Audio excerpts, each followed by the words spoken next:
Hello students, welcome. In last lecture we have seen the different major abiotic factors and how these abiotic factors are changing, that is temperature, water, light and soil. These are the four major abiotic factors which are having effect on the ecological system present in the environment. The temperature is changing from equatorial region to polar region, or from ground level to high mountain level. Then different light effects, that is the light intensity and the light period of the light, that is also responsible for the change in the vegetation of the plants, and accordingly the all aspects related to this ecosystem. Then water, availability of water in a particular environmental condition is responsible for developing different ecosystems or different vegetation or different habitats of the plant and animals. And the soil pH, water holding capacity of the soil composition, mineral elements present in the soil, all these different factors are also responsible for the development of different ecosystems in these particular environmental conditions. म्हणजे ह्या चार फॅक्टर्सचा, temperature असेल, light असेल, water असेल किंवा soil असेल, ह्या चारही अबायोटिक फॅक्टरचा खूप मोठा प्रभाव जो आहे तो त्या ठिकाणी राहणारे जे इकोसिस्टम आहे, म्हणजे त्यामध्ये राहणारे जे प्लांट्स असतील किंवा ॲनिमल्स असतील त्यांच्या लाईफ सायकलवरती, त्यांच्या सर्वायवलवरती आणि त्यांच्या रिप्रोडक्टिव्ह ॲबिलिटीवरती त्या सगळ्याचा परिणाम होत असतो. And day to day or sometime these changes are occurring in these abiotic factors. These abiotic factors does not remaining constant. म्हणजे हे टेम्परेचर असेल, लाईट असेल, वॉटर असेल किंवा सॉईल असेल, याची जी कॅरेक्टरिस्टिक फीचर्स आहेत हे कधीही कॉन्स्टंट राहत नाही. They are always changing and therefore to live in that particular environmental conditions some organisms are showing different possibilities, they are showing different activities that we have to study in this lecture. So here, to survive and flourish in any environment, the organisms must adapt to the changes in the environment, for which there are following possibilities. म्हणजे बदलत्या वातावरणानुसार त्या ऑर्गॅनिझमला स्वतःचं अस्तित्व टिकवण्यासाठी, स्वतःच्या पुढच्या generation निर्माण करण्यासाठी स्वतःला त्या बदलत्या वातावरणाशी जुळवून घेणं गरजेचं आहे. आणि मग हे जुळवून घेत असताना, ते स्वतःला ॲडॉप्ट करत असताना ते ऑर्गॅनिझममध्ये चार पॉसिबिलिटीज आपल्याला बघायला मिळतात. Which are those possibilities? काय करू शकतात ते ऑर्गॅनिझम? तर फर्स्ट, दे रेग्युलेट देमसेल्स, ते स्वतःमध्ये काहीतरी रेग्युलेशन घडवून आणण्याचा प्रयत्न करतात. देन ते conform, then they can migrate, and lastly here they can suspend. What are these different four possibilities that we have to study in detail? How these organisms are adapting to their changing environmental conditions. So first point here is the regulate. How these organisms are regulating themselves in the changing environmental conditions. म्हणजे बदलत्या वातावरणानुसार त्या ऑर्गॅनिझममध्ये flourish होण्यासाठी किंवा त्यांचं life cycle complete करण्यासाठी ते स्वतःला कसं रेग्युलेट करतात, ती पहिली पॉसिबिलिटी आहे.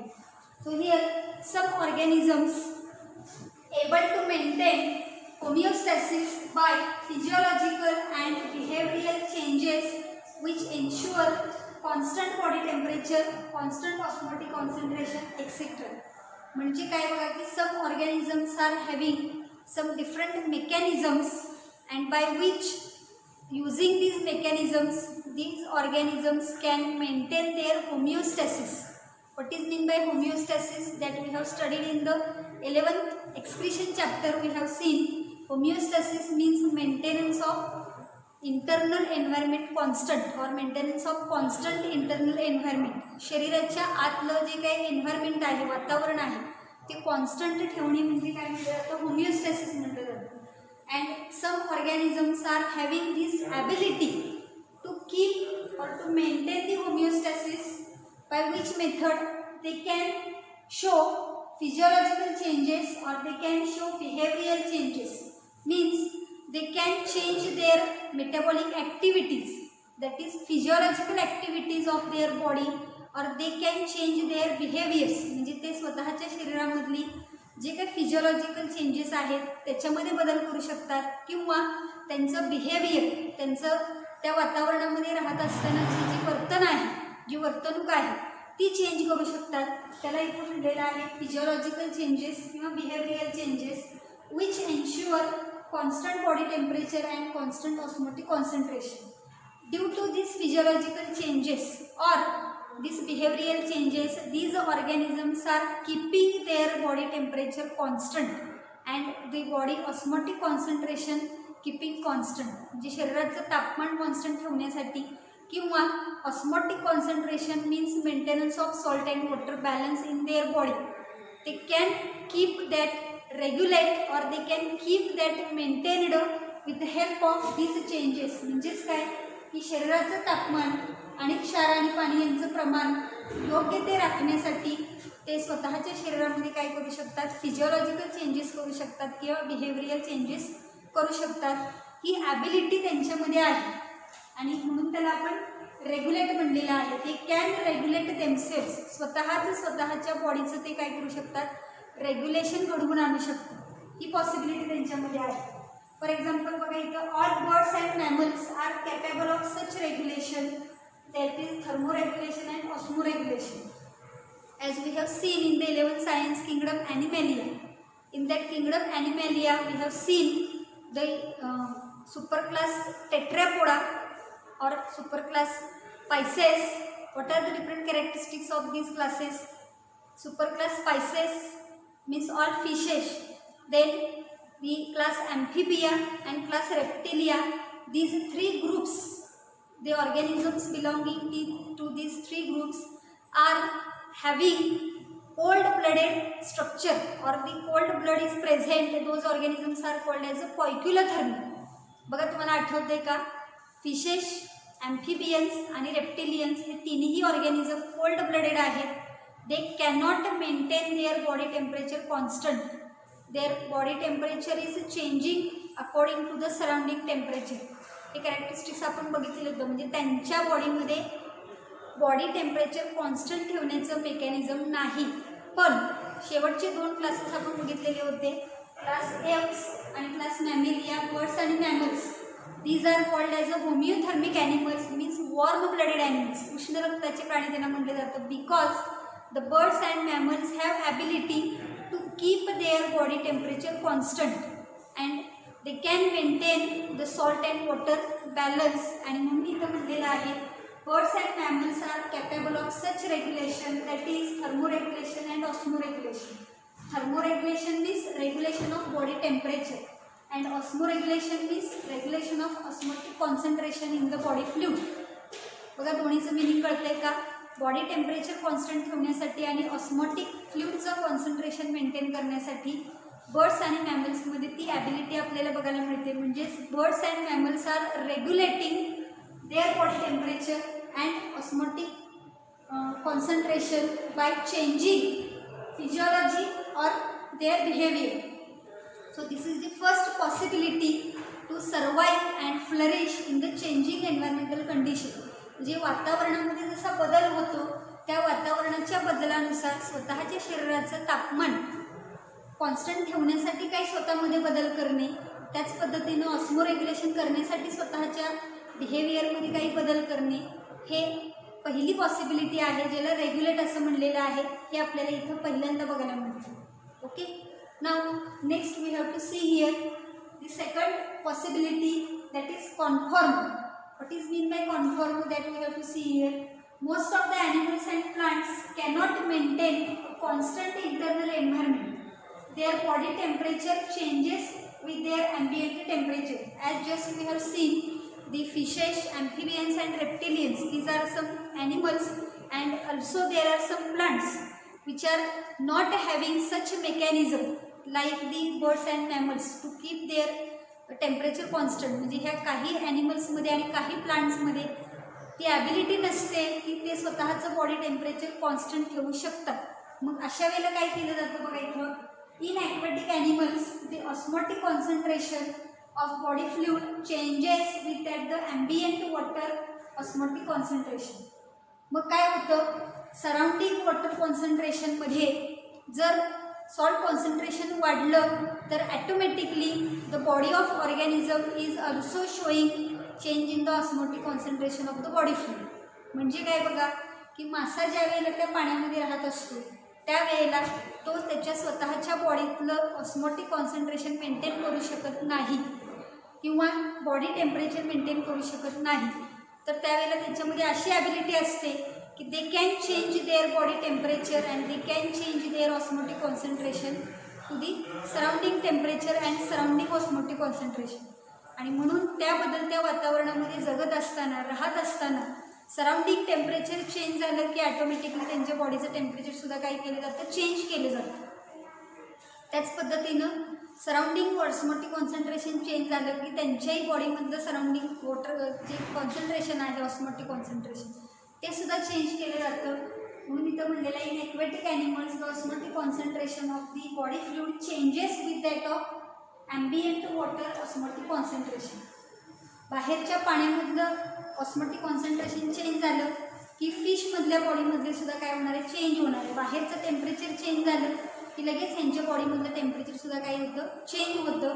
हिचं चेंज करण्याची जी ॲबिलिटी आहे त्याला कॉन्फॉर्मेशन असं म्हटलं जातं. And these animals and plants are called as a conformers. म्हणजे that organisms are changing their body temperature and changing their osmotic salt concentration according to the surrounding temperature and surrounding osmotic concentration. These organisms are called as conformers. म्हणजे ज्यांच्यामध्ये बाहेरच्या वातावरणानुसार temperature change करण्याची ability आहे आणि osmotic concentration change करण्याची ability असते. Such organisms are called as a conformers and their possibility is known as a conform. जसं पहिल्या ग्रुपमध्ये आपण बघितलं की दे कॅन रेग्युलेट देमसेल्व्स, तसं here some examples of these organisms and plants are showing conformation. म्हणजे इथं पॉसिबिलिटी काय सांगितलेलं आहे, कॉन्फॉर्मची पॉसिबिलिटी सांगितलेली आहे. ओके, सो फर्स्ट याच्यामध्ये आपण बघितलं की बदलत्या वातावरणाशी जुळवून घेण्यासाठी ऑर्गॅनिझमच्या बॉडीमध्ये काही फिजिओलॉजिकल चेंजेस होतात किंवा बिहेवियरल चेंजेस होतात आणि बॉडी टेम्परेचर आणि ऑस्मोटिक कॉन्सन्ट्रेशन हे कॉन्स्टंट ठेवण्याचा प्रयत्न केला जातो. पण इथं जर बघितलं तर these organisms are changing according to the surrounding temperature and surrounding osmotic concentration. हा दोन्हीमधला फरक आहे, रेग्युलेशनमधला आणि हा कॉन्फॉर्मेशनमधला. Okay, now third possibility here migration. So here the organism can move away temporarily from the stressful habitat to a more hospitable or suitable area. That is called as a migration. Means here when the changing environmental conditions are not suitable for that particular organism, then that organism can move temporarily from that place to another place where they can get the suitable environmental conditions or the suitable hospitality म्हणलेलं आहे. Hospitable that is suitable म्हणजे ज्या ठिकाणी तो organism राहत असेल त्या ठिकाणी समजा चेंजिंग एन्व्हायरमेंटल कंडिशन त्याला सुटेबल नसतील तर काही काळ ते ऑर्गॅनिझम त्या पर्टिक्युलर एरियापासून काय केले जातात, दूर जातात. They can move from that place in a suitable area. काही काळ ते त्या वातावरणापासून दूर जातात, दुसरीकडे जातात की जिथं त्यांना सुटेबल एरिया अवेलेबल आहे. Such condition or such possibility is called as a migration. As we know the flamingo birds are coming in our Satara district.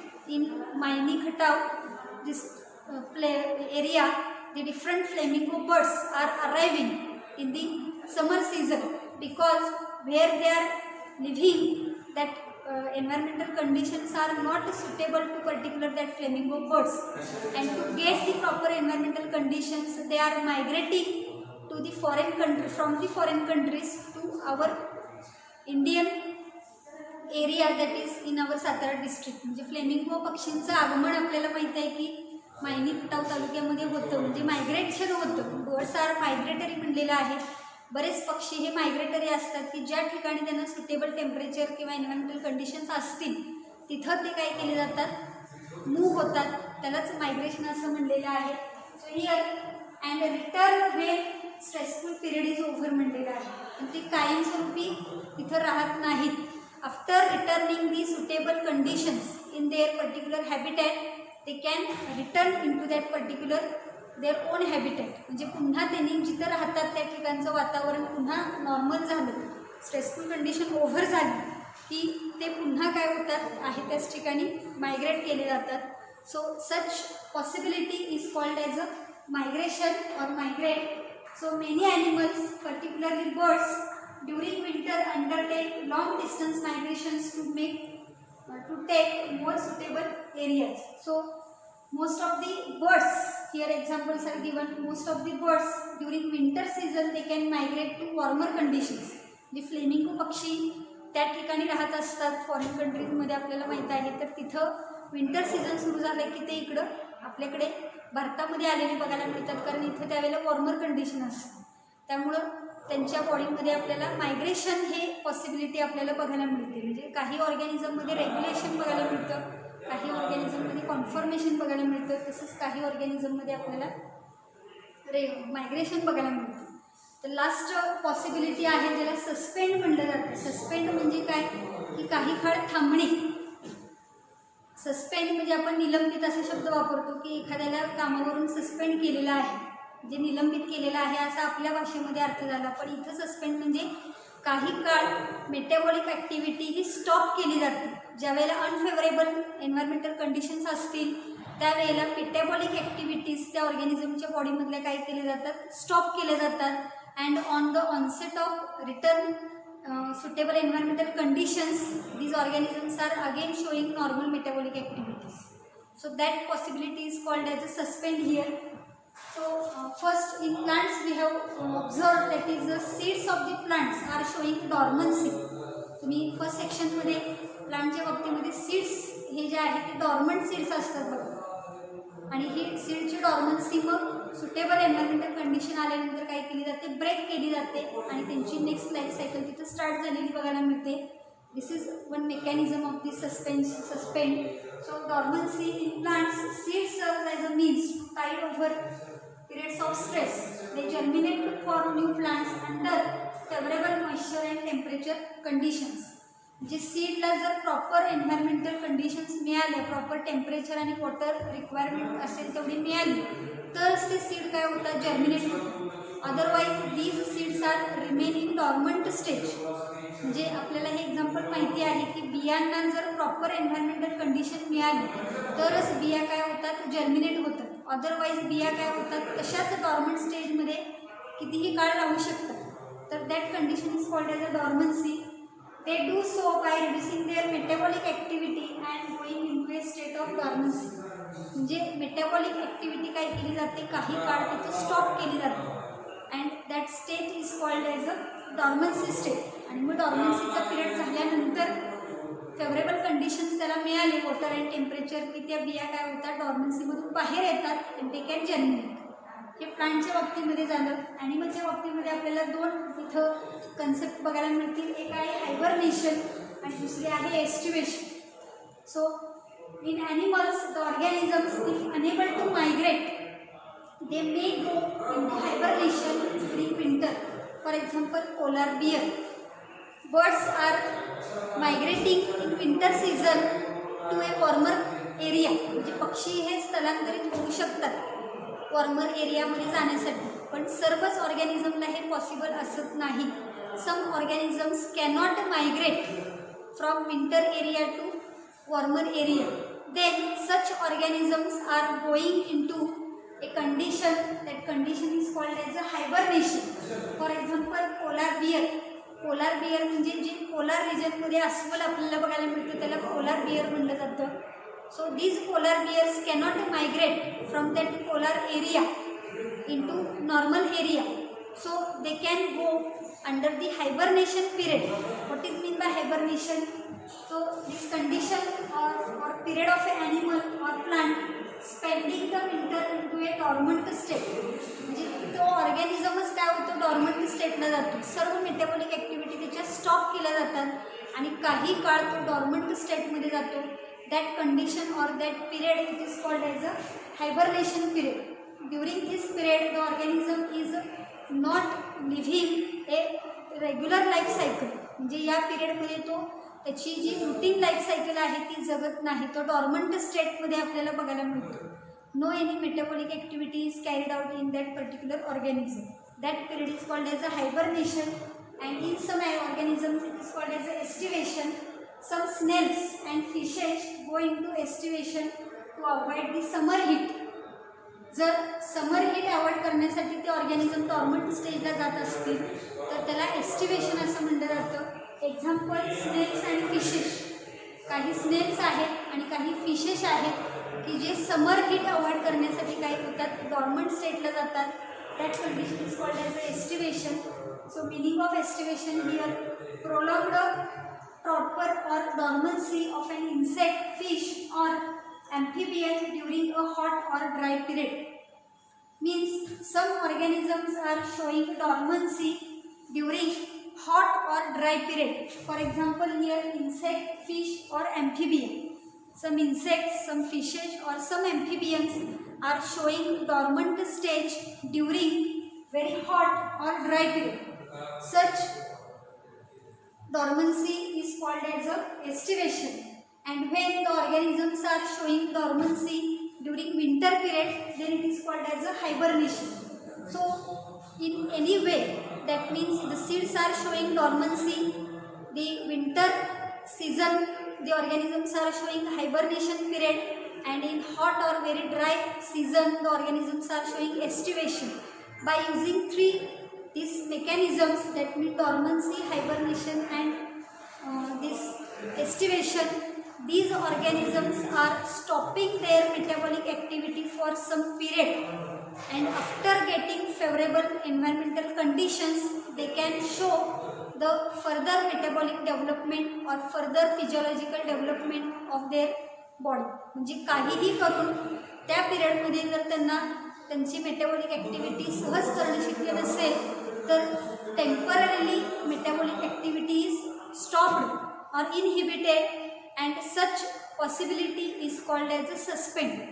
म्हणजे आपण जे 4 प्रोबायोटिक फॅक्टर्स बघितलेले होते लास्ट लेक्चरमध्ये की टेम्परेचर चेंज होत असतं, वॉटरची अवेलेबिलिटी कमी जास्त होत असते, लाईटची इंटेन्सिटी कमी जास्त होत असते, सॉईलच्या प्रॉपर्टीज बदलत असतात, and according to the changes of these abiotic factors the environmental conditions are also changing, and to keep or to adapt themselves to these changing environmental conditions the organisms are showing 4 possibilities. म्हणजे ह्या बदलत्या वातावरणामध्ये स्वतःचं अस्तित्व टिकवण्यासाठी, स्वतःची life cycle complete करण्यासाठी काही ऑर्गॅनिझममध्ये आपल्याला ह्या 4 पॉसिबिलिटीज बघायला मिळतात. पहिलं आपण रेग्युलेशन बघितलं, सेकंड आपण कॉन्फॉर्मेशन बघितलं, थर्ड आपण मायग्रेशन बघितलं, आणि फोर्थ आहे इथं आपण त्याला सस्पेन्शन पण म्हणू शकतो, सस्पेंड असं दिलेलं आहे. रेग्युलेशनमध्ये with the help of physiological and behavioural changes some organisms are keeping their body temperature and osmotic concentration constant. Example तिथे लक्षात ठेवायचं आहे बर्ड्स आणि मॅमल्स. सेकंड कॉन्फॉर्मेशन बघितलं, some plants and animals are changing their temperature, body temperature and osmotic concentration according to the surrounding temperature and surrounding osmotic concentration. त्याच्यामध्ये फिशेसचं example तुम्ही लक्षात ठेवू शकताय. थर्ड मायग्रेशन आपण बघितलं, मायग्रेशनमध्ये some organisms are living a particular area for a particular period to avoid the unsuitable environmental conditions, and again when suitable conditions are arrived they can return to their own habitat. Such type of animals are called as a migratory animals. ज्यामध्ये बर्डचं example आपण बघितलं. आणि last here suspend plants. In case of plants seeds are showing dormancy period, means the metabolic activities are stopped or arrested, and on the onset of favorable conditions these seeds are going to be germinating. And in case of animals here the 2 different mechanisms we have studied, that is hibernation and estivation. Hibernation it is called as a stress here in the winter season the stressful environmental conditions are there, then the organisms are going to sleep. त्याला निद्रावस्थेमध्ये असं सुद्धा मराठीमध्ये म्हटलं जातं किंवा dormant stage आपण म्हणूया. In winter season the organism is showing dormancy, then it is called as a hibernation period, and when the organism is showing dormancy during hot or dry period then those organisms are showing here estivation. So these are the 4 different possibilities to cope up with the changing environmental conditions. म्हणजे बदलत्या वातावरणामध्ये स्वतःचं अस्तित्व टिकवण्यासाठी प्रत्येक ऑर्गॅनिझममध्ये आपल्याला हे वेगवेगळे पॉसिबिलिटीज आपण बघितलेले आहेत. अशाच पद्धतीनं in the next lecture we have to study some different characteristic features which are developed in the body of organisms, and those characteristics are called as adaptations. जे याच्याबरोबरच काही ऑर्गॅनिझममध्ये आपल्याला काय बघायला मिळतात, काही कॅरेक्टरिस्टिक्स नवीन डेव्हलप झालेली बघायला मिळू शकतात, त्याला ॲडॅप्टेशन असं म्हटलं जातं. So we will stop here and in the next lecture we have to see what is meant by adaptation and the different examples of these different adaptations. Till then, thank you.